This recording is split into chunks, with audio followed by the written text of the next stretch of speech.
أكبر الله أكبر الله أكبر الله أكبر الله أكبر. Ce film porte témoignage sur l'islam. Il est consacré à ce que les Occidentaux appellent le soufisme et que les musulmans eux-mêmes dénomment tasawwuf. Cependant, il n'a pas été tourné dans un pays arabe, mais en Afghanistan. Ce film est donc aussi un témoignage sur un visage peu connu de la République afghane. Pour beaucoup d'étrangers, les Afghans sont un peuple de guerriers et de cavaliers, courageux et hospitaliers. Ils ne sont pas seulement cela. Comme tous les pays d'Orient, l'Afghanistan se modernise d'année en année. Les vieux quartiers de Kaboul, la capitale, font place aux grands immeubles et aux larges avenues. Kaboul, qui, jusqu'à des mesures récentes, fut un relais sur le chemin de Katmandou, la route de la drogue et des hippies vrais ou faux. Hors de Kaboul, l'existence demeure encore, le plus souvent, pareille à ce qu'elle fut à travers les siècles. Voici l'Orient des poètes, des voyageurs, des érudits.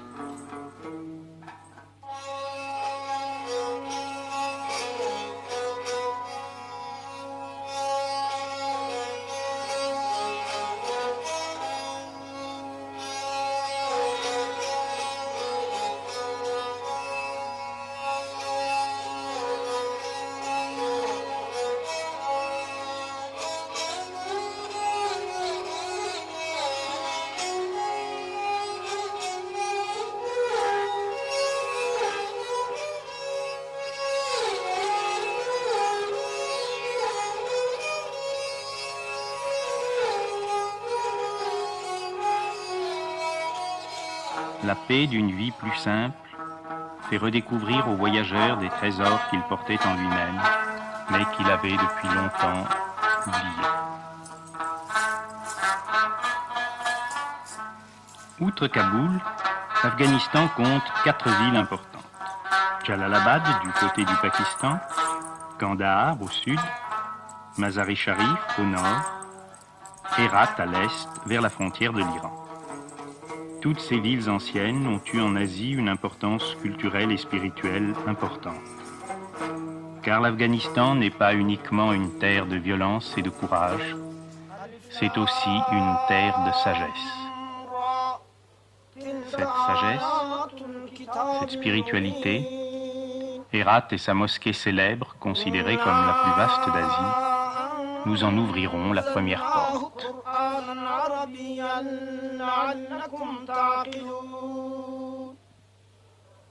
نحن نقص عليك أحسن القصص بما أوحينا إليك هذا القرآن وإن كنت من قبله لمن الغافلين. Herat, ce n'est pas seulement la mosquée.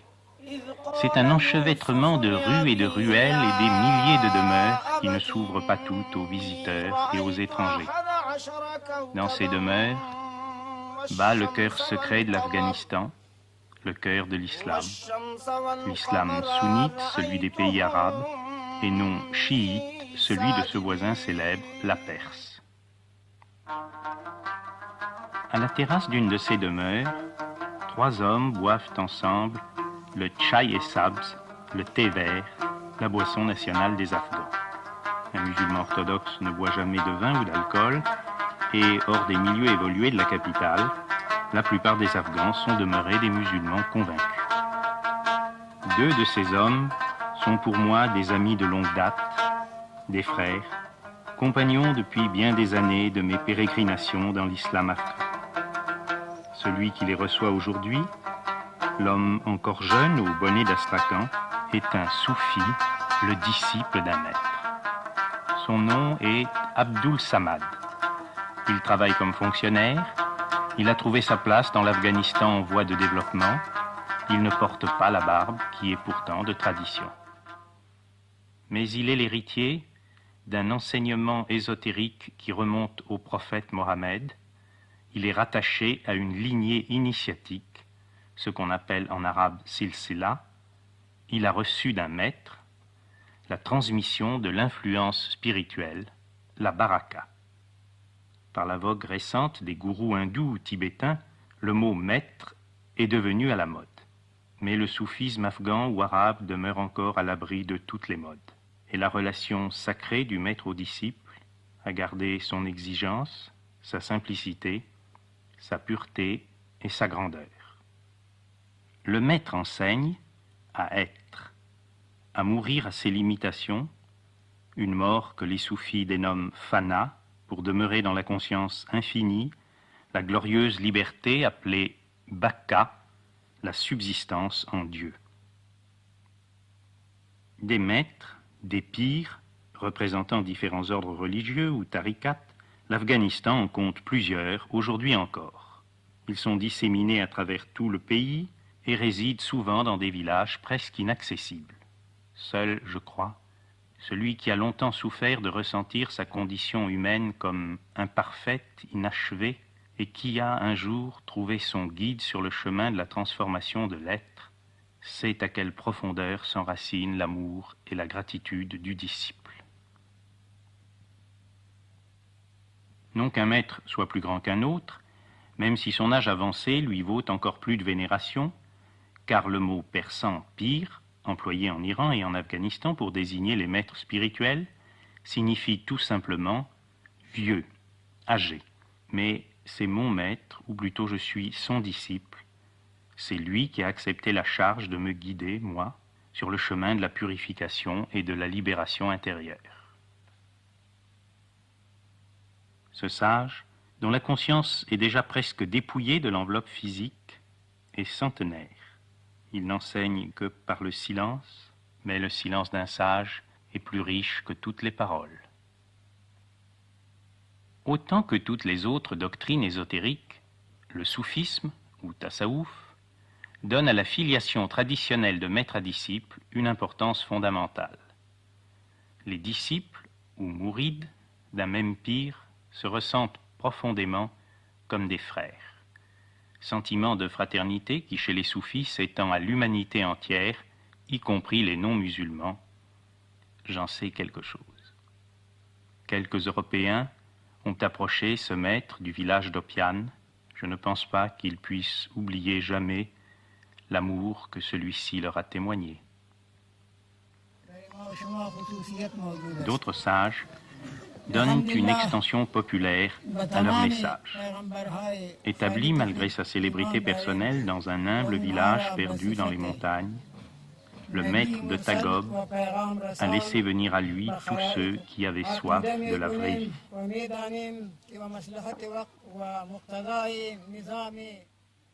Aussi réputé soit-il, un maître soufi ne diffuse pas ses idées personnelles ou ses opinions subjectives. Il transmet des connaissances bien prouvées, confirmées de génération en génération.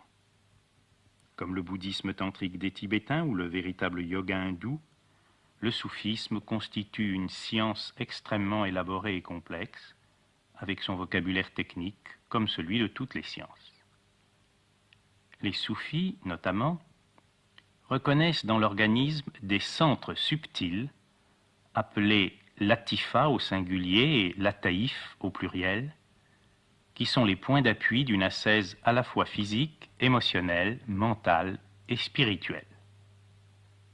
La connaissance ésotérique des lataïfs est donnée aux disciples en tête-à-tête, mais l'enseignement individuel n'est qu'un aspect du soufisme, l'autre visage étant l'ascèse en groupe, en chœur, en particulier la pratique collective du dhikr que les Afghans prononcent zikr à la façon persane.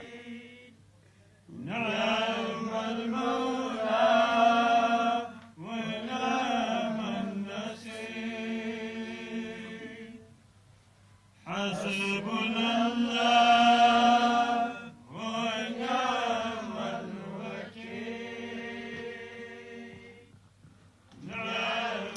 terme zikr signifie le fait de se souvenir, de se rappeler Dieu, Allah, l'unique réalité.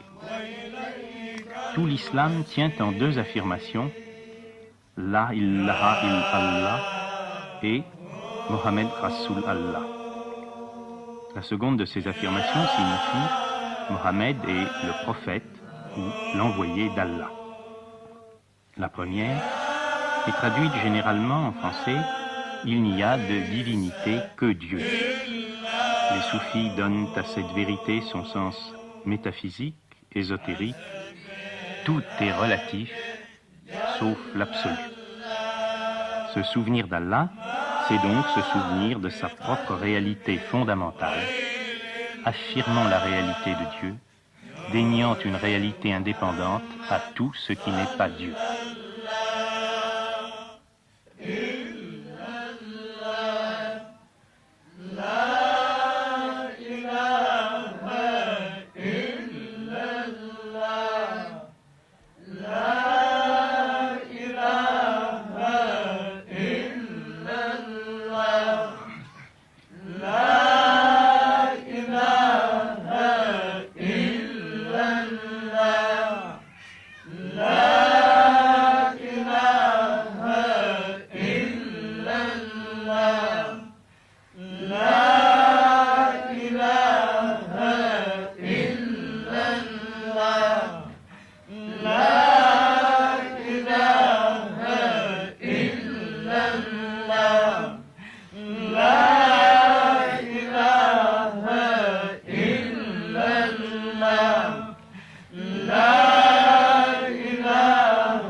Le zikr engage la totalité de chaque participant, toutes ses fonctions, à tous les niveaux. Le cœur, c'est-à-dire l'émotion ou le sentiment, n'est plus que ferveur et amour. Mais cette ferveur est contrôlée par la tête, la pensée, qui se concentre dans les différentes formules du Coran répétées tour à tour, et dans l'attention aux lataïs, les centres subtils de l'organisme. Enfin, le corps participe à cet engagement de tout l'être.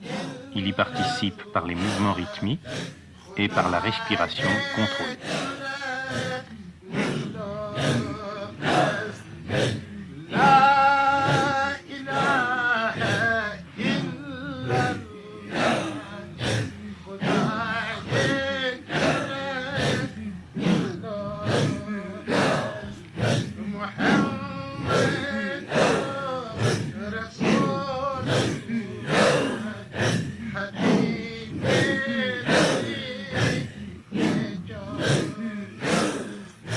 Celui qui tenterait de prendre part à un zikr sans en avoir maîtrisé les techniques serait épuisé ou suffoqué au bout de quelques minutes. Ou bien encore, le taux de son pH sanguin serait si profondément modifié que le candidat inexpérimenté arriverait assez vite au coma ou à la syncope. J'ai assisté, depuis bien des années maintenant, à de très nombreux zikrs, tous duraient plusieurs heures, avec une alternance de rythme lent et de rythme rapide. Certains même, la nuit du jeudi au vendredi, qui correspond à notre dimanche pour les musulmans, se poursuivaient jusqu'à l'aube. Je n'ai vu qu'une seule fois des membres du cercle de zikr perdre la maîtrise de lui-même. Encore, sa crise, si je peux employer ce mot, ne dura-t-elle qu'1 à 2 minutes, et il reprit ensuite normalement sa place parmi les autres frères.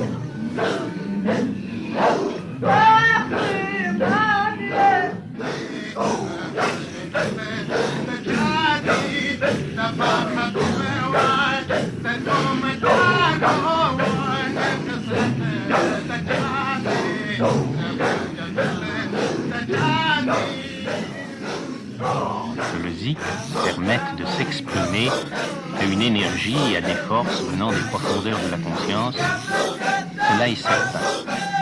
Mais cette expression est canalisée par une technique complexe dont nous reparlerons dans la seconde partie de ce film. Elle est le fruit d'un long et rigoureux entraînement, d'une ascèse méthodique.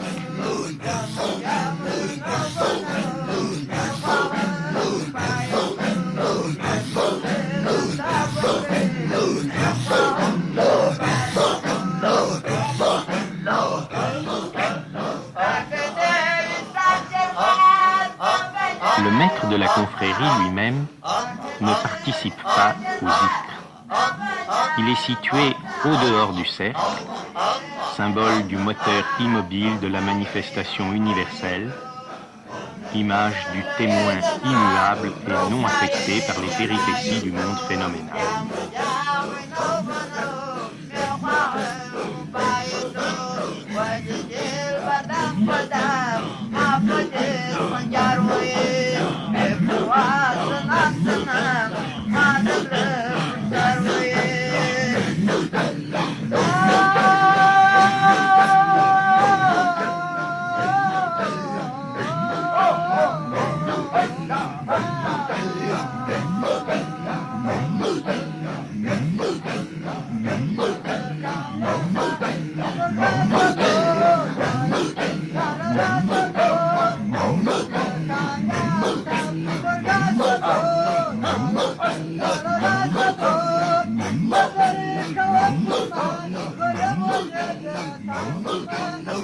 Fondé sur la connaissance et la maîtrise des énergies subtiles, le zikr est une science ésotérique.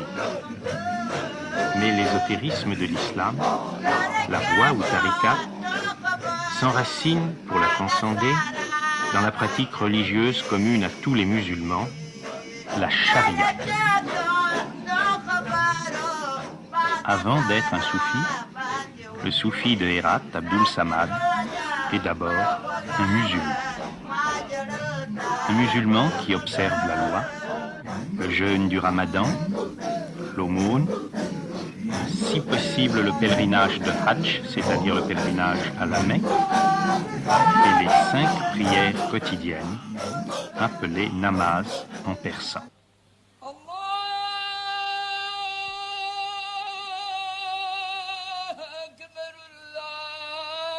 Le soleil ne s'est pas encore levé sur Hérat, que Soufi Abdul Samad accomplit la première prière, celle de l'aube.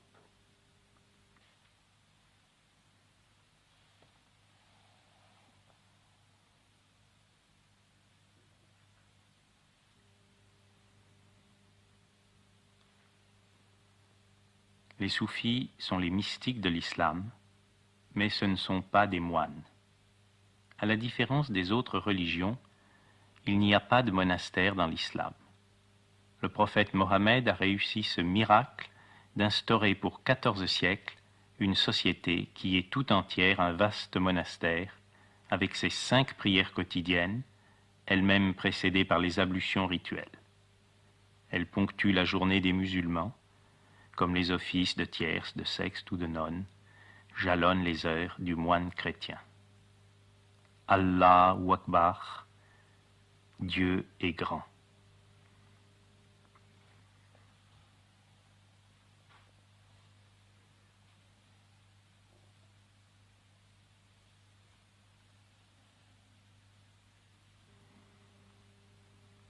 Puis, tandis que le jour pointe à peine sur Hérat, Soufi Samaruddin lit et étudie les livres sacrés, le Coran, ou encore les hadiths, paroles du prophète, prononcées non plus en tant qu'instrument de la révélation, mais en tant que maître spirituel.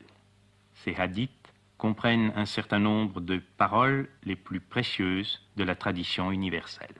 Parce que les peuples du tiers-monde sont statistiquement illettrés, on oublie trop souvent à quel sommet de culture et d'érudition ont atteint les mondes anciens.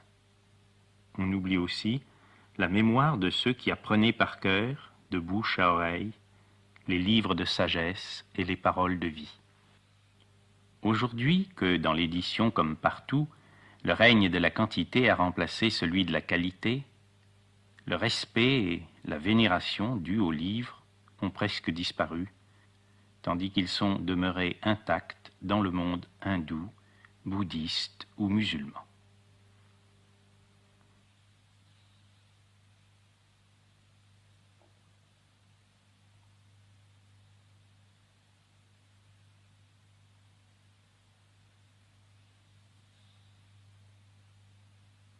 Aucune traduction française du Coran ne peut rendre la splendeur du texte arabe. L'arabe, comme le sanskrit, est en effet une langue sacrée, transmettant une grande partie de l'enseignement par la composition même des mots, le jeu des racines, des préfixes et des suffixes. Même les premiers balbutiements, les premières leçons d'arabe classique sont déjà un émerveillement pour celui qui s'intéresse aux doctrines spirituelles. C'est pourquoi, dans la tradition musulmane, qu'elle soit arabe ou non arabe, l'amour des lettres doit être aussi compris au sens précis du mot, l'amour du signe graphique. La loi musulmane n'autorisant pas la peinture figurative, notamment la représentation des êtres humains, une grande part de l'art islamique a consisté dans le dessin parfait des lettres du Coran. Parfois, une sentence seulement est inscrite, décorée, enluminée. En s'imprégnant du sens sublime de ce qu'il dessine, ce calligraphe écrit les paroles qui résument l'enseignement métaphysique suprême du soufisme. La mawjud illallah, il n'est d'être que Dieu. C'est le non-dualisme, l'identité suprême. L'art des calligraphes, qu'il s'agisse des variantes de l'alphabet koufique, arabe, persan, décore les murs des mosquées et des madrassas, les universités religieuses. Des Corans innombrables depuis le VIe siècle ont été écrits à la main et précieusement conservés. Et il y a certainement dans le graphisme arabe une valeur universelle, puisque sa beauté picturale est sensible même à ceux qui ne parlent pas la langue.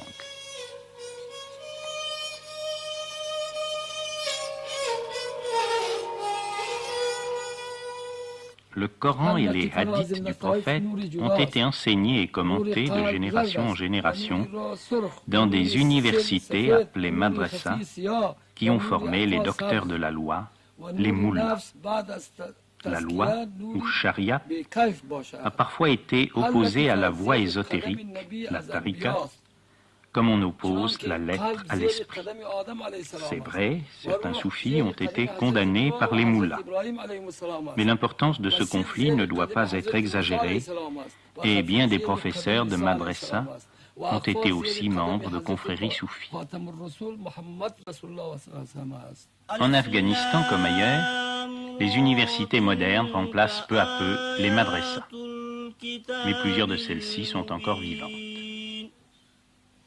On songe à la grande époque où, sans autre moyen de locomotion que le cheval ou le chameau, les étudiants n'hésitaient pas à voyager pendant des semaines et même des mois pour venir étudier auprès d'un maître dont, sans journaux, sans radio et sans télévision, la célébrité avait pourtant franchi les frontières, de Boukhara à Lahore, de Hérat à Konya, de Fès à Damas, du Caire à Nishapur. بما أوحينا إليك هذا القرآن وإن كنت من. Si Mohiddin ibn Arabi est le maître le plus vénéré du soufisme arabe, le soufisme des pays non arabes de la Turquie à l'Inde est dominé par le sage célèbre Jalal ud-Din Rumi, dont un spécialiste commente ici le Masnavi, un des textes les plus importants et les plus précieux de toute la sagesse humaine. Les soufis disent que le Masnavi est presque égal au Coran. J'oserais dire que ce texte admirable est presque égal aussi aux Upanishads, au Tao Te Ching ou à la Bible. Lorsqu'il a achevé sa lecture quotidienne des livres sacrés, Soufi Abdul Samad se rend à son bureau. J'ai demandé à Abdul Samad de témoigner à travers ce film pour l'islam et le tassaouf en Afghanistan, car il m'a paru peut-être le plus exemplaire de tous les soufis que j'ai connus depuis 15 ans. C'est en effet un homme inséré dans la vie nouvelle, moderne de l'Afghanistan, et qui demeure pourtant indéfectiblement fidèle à l'enseignement du prophète et à la tradition de sa confrérie. Lorsque retentit au loin l'appel du muezzin pour la seconde prière de la journée, Soufi Samad, sur le lieu de son travail, étend son tapis pour le namaz, comme vont le faire aussi dans leurs ateliers, leurs échoppes, leurs boutiques, des milliers d'autres citoyens de Hérat. il est recommandé de participer à la prière collective à la mosquée, mais lorsque les nécessités du travail l'interdisent, il est permis de prier seul. Allahu Akbar, Dieu est grand.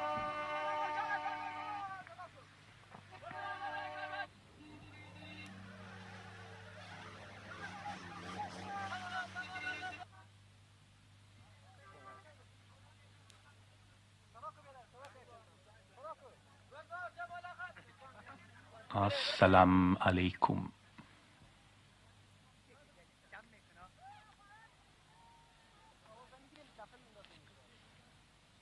Les disciples soufis ne sont pas des moines. Ils n'ont pas abandonné le monde, ils vivent dans le monde sans être de ce monde. Ils sont généralement artisans, commerçants, boutiquiers. On les rencontre plus souvent dans les ruelles des bazars et les anciens quartiers que dans les bureaux modernes et les immeubles neufs, bien que, de tout temps, de hautes personnalités aient été aussi les humbles disciples d'un pire ou d'un cheikh. Parmi ces vendeurs, ces travailleurs manuels, à quoi reconnaît-on le soufi? Pas seulement au fait qu'il porte toujours la barbe et le turban. On reconnaît le soufi à sa conscience professionnelle, à son honnêteté scrupuleuse, à sa générosité, à sa ferveur dans les pratiques religieuses communes. On le reconnaît parfois aussi à la profondeur de son regard, à la lumière de son sourire. Peu de fois, avec mon compagnon afghan, alors que de ruelle en ruelle, de boutique en boutique, nous recherchions un soufi dont nous ne savions même pas toujours le nom. Peu de fois, simplement en croisant un regard, nous avons ensemble ressenti avec certitude, voici, c'est lui. L'œuvre des mains est si à l'honneur chez les soufis qu'outre ses fonctions administratives, Abdul Samad pratique aussi l'art du tapis. Il le pratique avec sa femme et ses enfants, car les soufis sont presque tous mariés et pères de famille. Parce qu'il est engagé non dans le chemin de l'avoir, mais dans celui de l'être. Le soufi ne ressent pas « j'ai une femme, j'ai des enfants », mais « je suis un époux, je suis un père », avec tout ce que cela exige de moi. Faute d'avoir été étudié avec compréhension, le statut de la femme musulmane a été sévèrement jugé par les Occidentaux. Je veux avant tout préciser que l'épouse musulmane peut avoir part, comme son mari, à la vie spirituelle et à l'enseignement des maîtres soufis. Pour filmer ces images, j'ai respecté le principe de l'islam selon lequel une femme ne laisse pas voir son visage aux étrangers. Il y a seulement quelques années, dans un milieu musulman orthodoxe, je n'aurais pu ni tourner ces plans, ni même rencontrer ces mères de famille. Mais le monde change, et il change très vite. Les sociétés traditionnelles se désintègrent partout sous nos yeux. J'ai donc pu, exceptionnellement, voir le visage de femmes afghanes vivant selon la loi ancienne. Ces visages exprimaient tous la joie, la paix intérieure et surtout la plénitude.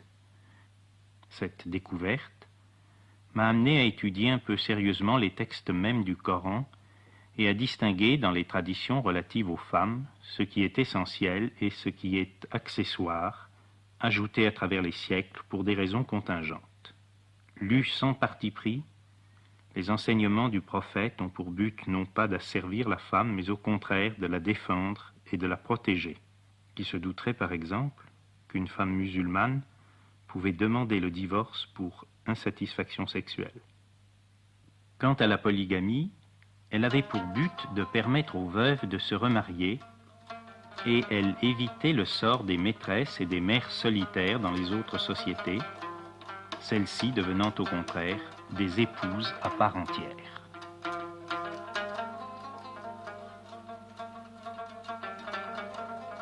S'ils ont une femme et une vie sexuelle, les soufis, qu'ils soient maîtres ou disciples, sont également pères de famille. S'ils sont mariés avec 2 ou 3 épouses, leurs enfants sont d'autant plus nombreux. Parfois aussi, ce sont les neveux et nièces ou les petits-fils qui se groupent autour d'eux. Les musulmans en général et les Afghans en particulier ont un immense amour pour les enfants. Il arrive souvent que le fils d'un pir, d'un maître, pas forcément le fils aîné, soit choisi comme son successeur par les disciples. La célèbre parole de Jésus, « Laissez venir à moi les petits-enfants », m'est souvent revenue en mémoire lorsque je séjournais près de maîtres soufis. Que de fois, j'ai été témoin de la tendresse et de la sollicitude avec laquelle ces sages, si respectés par les adultes, enseignaient les enfants.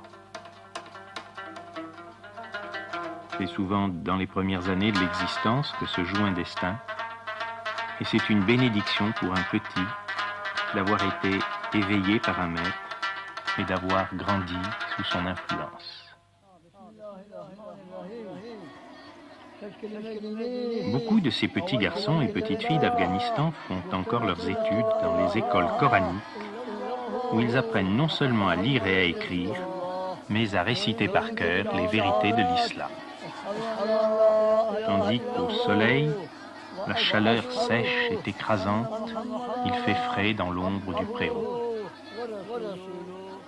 Cette école est située à l'intérieur du mont Hanaka, nom donné à la demeure d'un maître soufi et où se réunissent ses disciples, la Hanaka du Cheikh Samaruddin, près de Mazar-i Sharif.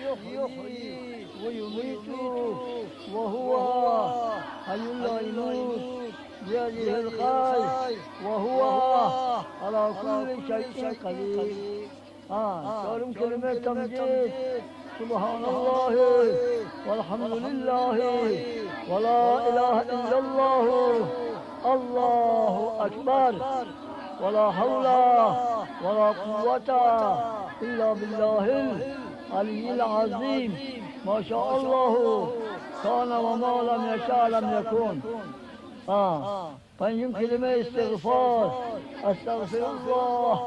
أستغفر الله تعالى من كل ذنب أذنبته عمدا أو خطأ سرا أو علانية. Les petites filles, autant que les garçons, apprennent dès l'enfance les attitudes de la prière ou namaz, cette prière que, du moins s'ils demeurent fidèles à la foi de l'islam, ils effectueront 5 fois par jour, tous les jours de leur vie. Chacune des prières quotidiennes comporte un certain nombre de séries d'attitudes successives, chaque série portant le nom de rekat. La participation du corps à la prière, gage de la vraie concentration, du vrai recueillement, est une donnée essentielle de toutes les disciplines spirituelles d'Orient. Les enfants sont naturellement dispersés et il n'est pas trop tôt pour leur enseigner à rentrer en eux-mêmes. Si son amour infini, sans limite, irradie sur tous les adultes qui l'approchent, le pire de Tagob est aussi une lumière pour les enfants.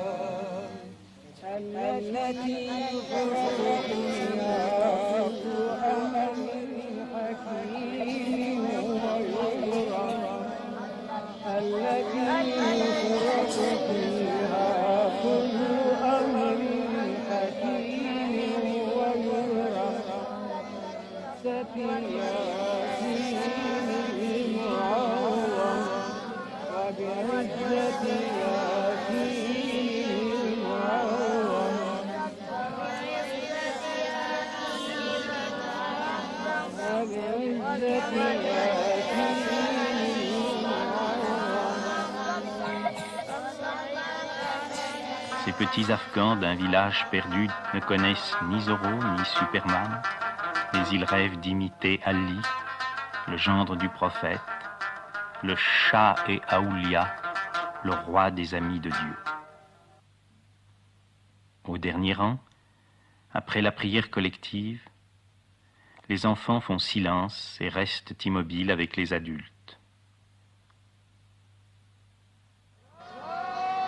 Puis leur voix claire se mêle à celle des hommes pour crier le nom d'Allah pour appeler Dieu de toute leur force, de toute leur foi.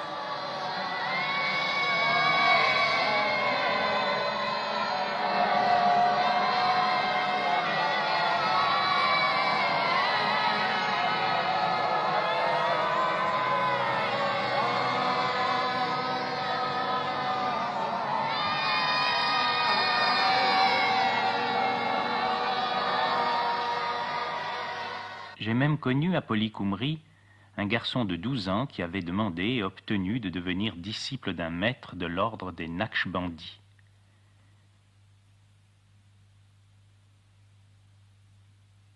Je l'ai observé au milieu des adultes, pendant les zikrs silencieux, grave, paisible, établi en lui-même, déjà ouvert aux profondeurs de son être.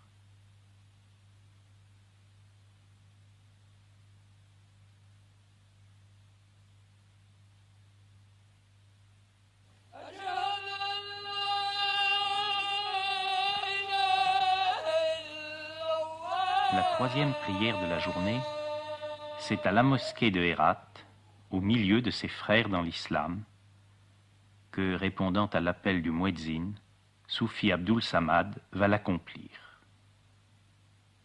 L'islam est une religion éminemment égalitaire et démocratique. Mesurée à la mesure de Dieu, les hommes ne sont rien. Le prince est autant rien que le laboureur. J'ai vu des officiers généraux et de simples soldats prier côte à côte sur le même rang. سمع الله لمن حمده الله أكبر الله أكبر الله أكبر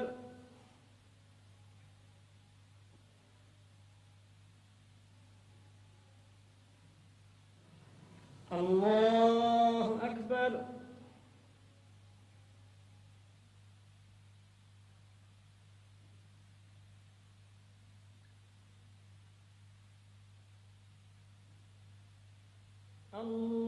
الله أكبر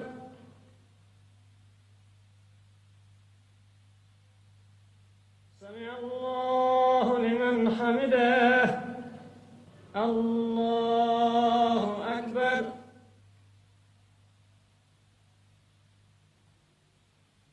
الله أكبر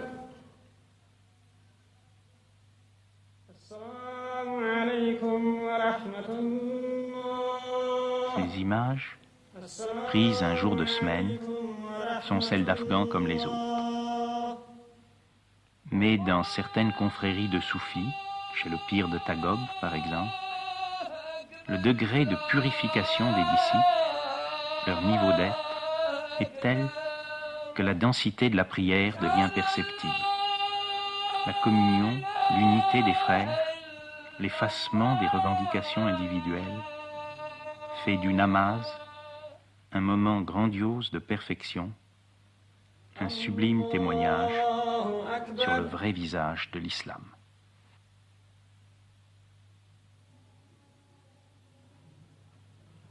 سمع الله لمن حمده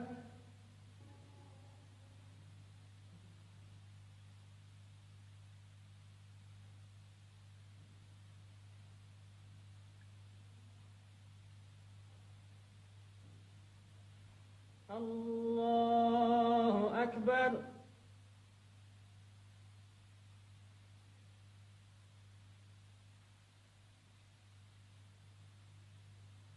الله أكبر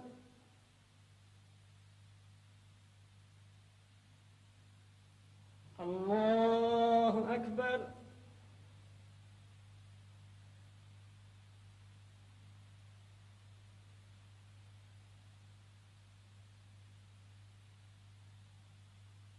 الله أكبر السلام عليكم ورحمة الله. Après le troisième namaz de la journée, Soufi Abdul Samad se rend sur la tombe de Djami, qui fut à la fois un érudit et un mystique, et qui traduisit et commenta en persan le grand soufi arabe Mohiddin ibn Arabi. Jami fut donc un défenseur de la doctrine métaphysique du Wahdat al-Wujud, l'unicité de l'être. La visite aux tombes des saints n'est pas admise dans tout l'islam. Les wahhabites, par exemple, interdisent toute visite à une tombe quelle qu'elle soit. Mais tous les musulmans sont d'accord pour ne jamais se prosterner devant un tombeau. Quand un Afghan se rend dans un cimetière, c'est avec un sentiment profond de gratitude envers les musulmans d'autrefois. Ce respect pour le passé est difficilement compris par les Occidentaux, si férus de progrès et si tournés vers l'avenir. C'est peut-être ici un des points où la différence radicale entre la mentalité moderne, celle qui donne la primauté à l'avoir, et la conscience ancienne, celle qui reconnaît la supériorité de l'être, est clairement révélée. Pour un hindou, pour un bouddhiste, pour un musulman, et il faut avoir le courage de dire pour un vrai chrétien, la vérité essentielle a déjà été révélée, il n'y a pas à innover. Que ce soit il y a 1000 ans ou aujourd'hui, le sage hindou qui a atteint la libération, ou Mukti, le sage bouddhiste qui a réalisé le nirvana, le sage soufi qui a accompli la mort à soi-même, ou fana, et la subsistance en Dieu, ou baka, est à jamais située dans la plénitude de l'être. Cette perfection est hors du temps et ne nécessite aucun progrès. Le musulman, le disciple soufi en particulier, s'efforce de réaliser à son tour cette pleine stature de l'homme que tant de sages ont manifestée avant lui, de siècle en siècle, de génération en génération.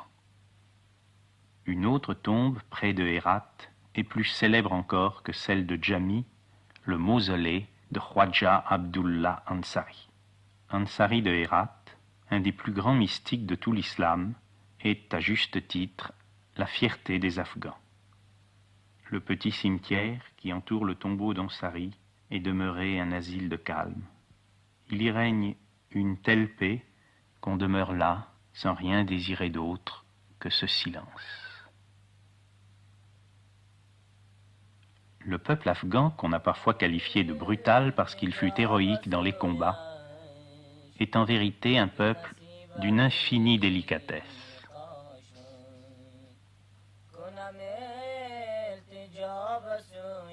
Les Européens ont souvent parlé du fanatisme des musulmans. Les Afghans incarnent parfaitement l'autre visage de l'islam, le visage de bienveillance, de respect, d'amour, de contemplation.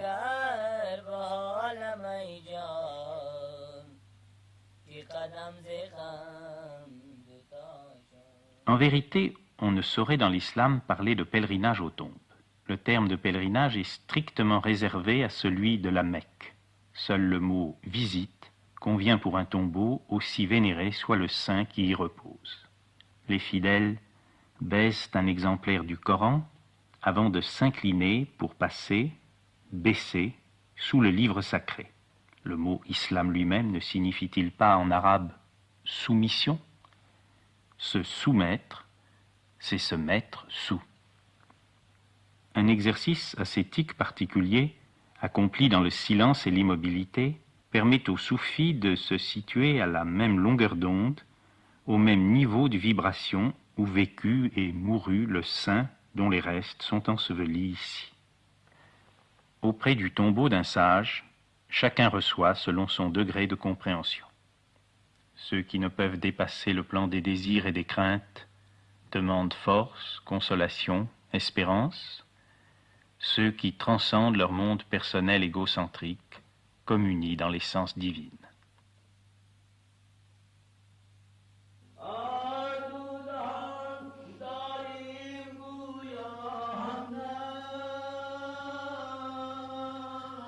Si certains tombeaux ont une renommée locale ou provinciale, il est à Mazar-i-Sharif, dans le nord de l'Afghanistan, un haut lieu dont le rayonnement déborde largement les frontières du pays. Il attire un flot incessant de fidèles, les femmes autant que les hommes, dont la conviction et l'amour ont parfois soutenu les pas pendant des centaines de kilomètres. C'est le mausolée d'Ali, le gendre du prophète, 4e calife de l'islam pour les sunnites. Qu'Ali, le roi des amis de Dieu, repose ici, n'est pas considéré comme prouvé selon les critères de la science historique. Mais personne ne peut nier l'atmosphère exceptionnelle qui règne autour du mausolée et de la mosquée.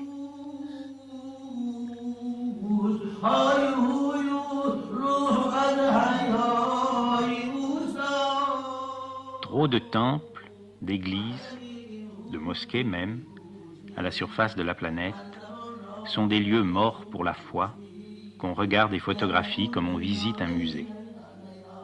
Le mausolée d'Ali, à Mazar, est un tombeau, mais ce haut lieu demeure vivant, intensément vivant, témoin aujourd'hui encore de la ferveur des temps anciens.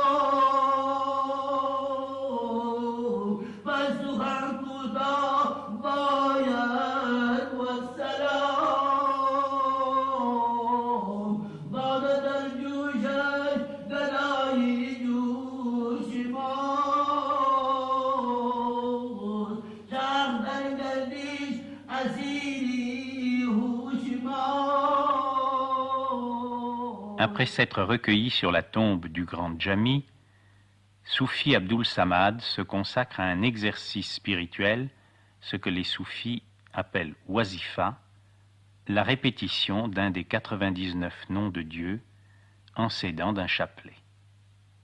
Un maître soufi m'a dit « Les différents noms ou attributs de Dieu sont comme autant de médicaments différents pour guérir les différentes maladies de l'âme. » Cette technique d'ascèse repose en vérité sur une connaissance psychologique très poussée, celle de ce que les soufis appellent les différents nafs, les divers aspects de la psyché humaine au cours de son évolution.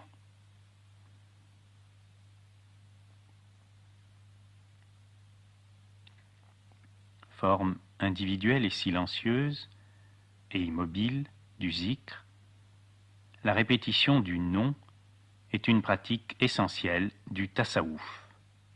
À certains égards, on peut la rapprocher de la prière perpétuelle ou prière du cœur de l'hésychasme dans le christianisme orthodoxe, ou du japa hindou, ou encore de la répétition des mantras dans le bouddhisme tantrique.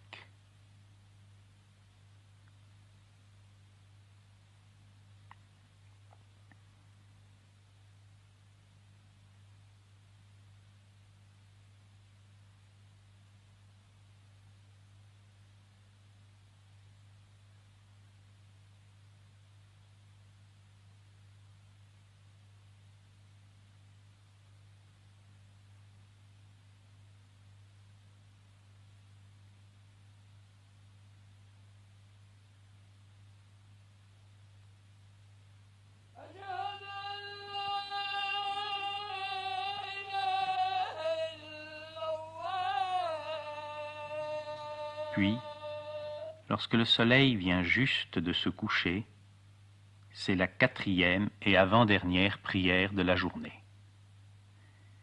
Vous remarquerez que, tourné en direction de la Mecque pour prier, Soufi Abdul Samad s'est placé devant le tombeau de Jami afin de tourner le dos à celui-ci, confirmant par là le refus farouche de toute forme d'idolâtrie, aussi subtile soit-elle, qui fait la force et la grandeur de l'islam. Rien n'est divinisable qu'Allah, tout est relatif, sauf l'absolu. Le soir descend, la nuit tombe sur Hérat. Rentrer chez lui, avant de se coucher, Abdul Samad termine sa journée de musulman et de soufi par le 5e et dernier namaz.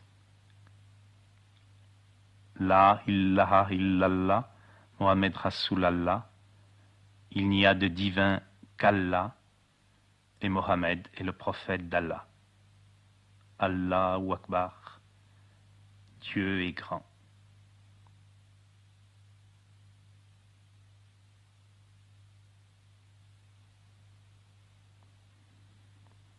Au moment où se termine la première partie de ce témoignage sur les soufis d'Afghanistan, je veux exprimer un sentiment de gratitude personnelle pour tous les amis afghans qui, depuis 15 ans, m'ont appris à aimer leur pays, m'ont fait découvrir la grandeur de l'islam et du tassaouf, et surtout m'ont permis de tourner pour vous ce film.